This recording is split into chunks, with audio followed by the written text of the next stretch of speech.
और अब रुख खबरों की ओर। 3 दिनों की यूरोप यात्रा के दूसरे दिन मंगलवार को प्रधानमंत्री नरेंद्र मोदी डेनमार्क पहुंचे। डेनमार्क की पीएम फेडरिक्सन ने उनका स्वागत किया। प्रधानमंत्री नरेंद्र मोदी और डेनमार्क की प्रधानमंत्री मेटे फेडरिक्सन ने भारत डेनमार्क के टॉप बिजनेस लीडर्स से मुलाकात की और इसके बाद पीएम मोदी भारतीय समुदाय के सदस्यों को संबोधित करने विलय सेंटर पहुंचे।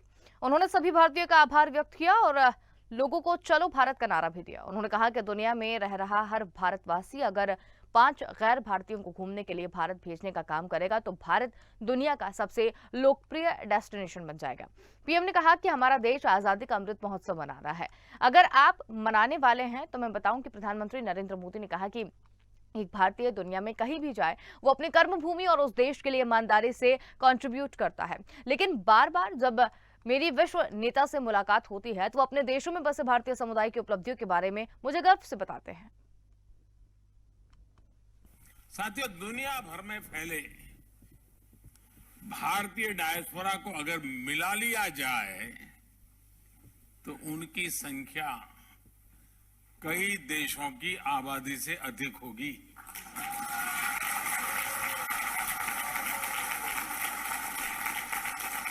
उनका पहनावा, खान पान भले ही अलग अलग हो, लेकिन हमारी सोशल हार्मनी, वननेस और को एग्जिस्टेंस की जो वैल्यूज सभी भारतीयों में एक समान है और यही हमारी ताकत है।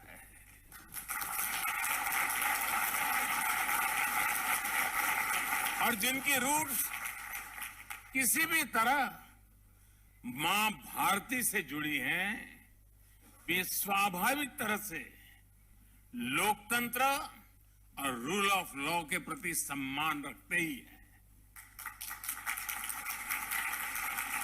एक भारतीय दुनिया में कहीं भी जाए, वो अपनी कर्मभूमि के लिए, उस देश के लिए पूरी ईमानदारी से कंट्रीब्यूट करता है।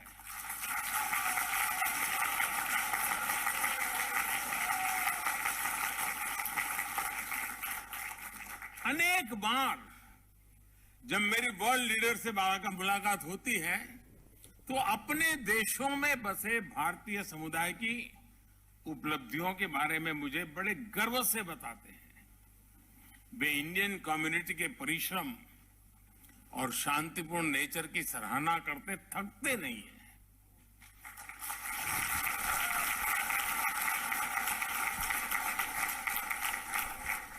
और इसके लिए धन्यवाद का हकदार मैं नहीं, आप सब हैं।